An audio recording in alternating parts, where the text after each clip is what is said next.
This is Boxing Talk 8576. I'm coming at you with my top 10 welterweights of all times. Number one is Sugar Ray Robinson. There's no footage of him fighting as a welterweight, but he won reportedly 90 straight wins before he lost, and I'm pretty sure he has several title defenses as a welterweight. So he's the greatest welterweight of all times in most people's opinions, and in a lot of people's opinions, he's also the greatest fighter of all time. Number two is Kid Glavin. He was a champion from 1951 to 1954. He has seven title defenses. Number three is Jose Napoleon. He was a welterweight champion from 1971 to 1975. He had 10 title defenses. Number four is Emilio Griffin.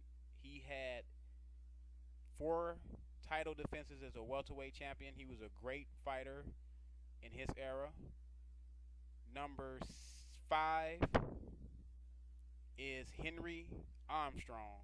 He had 151 wins with 101 KOs. He was a welterweight champion. He actually held three titles all at once. He was the first and only fighter to hold three titles in three different weight classes, all at the same time.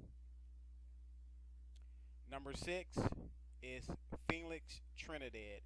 He beat fighters like Pernell Whitaker, Oscar De La Hoya in that super fight, which was disputed, in my opinion.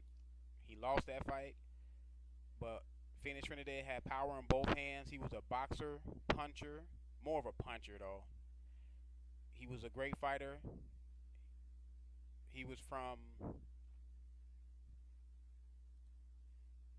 Puerto Rico, so he was one of Puerto Rico's greatest fighters of all times. Number seven is Sugar Ray Leonard. Personally, my favorite fighter of all times. He beat Durant in the rematch. He beat Thomas the Hitman Hearns in a super fight. They were both undefeated. They both had titles, welterweight titles, and Sugar Ray Leonard won an epic fight with a stoppage. He knocked out Thomas Hearns. Number eight is Jack Britton. He had 104 wins. He was a welterweight champion. He had five title defenses.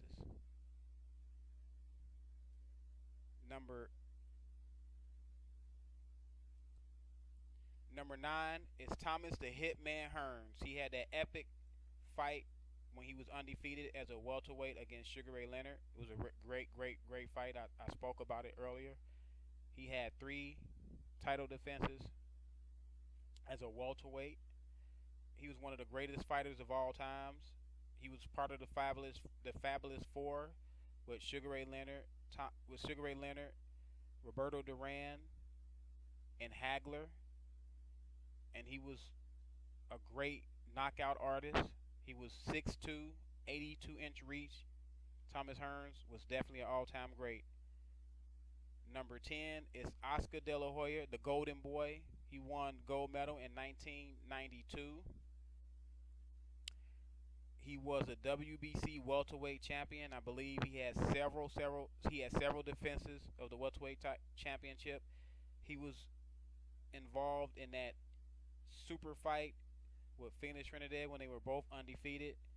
In my opinion, Oscar De La Hoya gave him a boxing lesson, but a lot of people say he took the last 3 rounds off or whatever he was running, and the judges gave the fight to Felix Trinidad because in Vegas they don't like runners or whatever.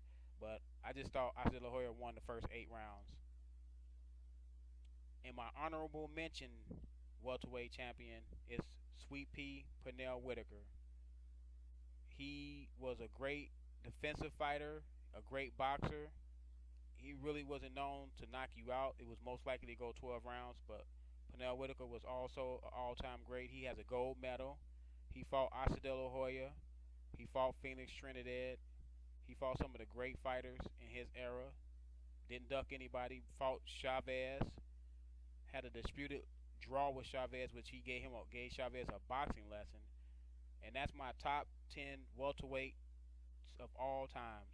Boxing Talk 8576. I'm out.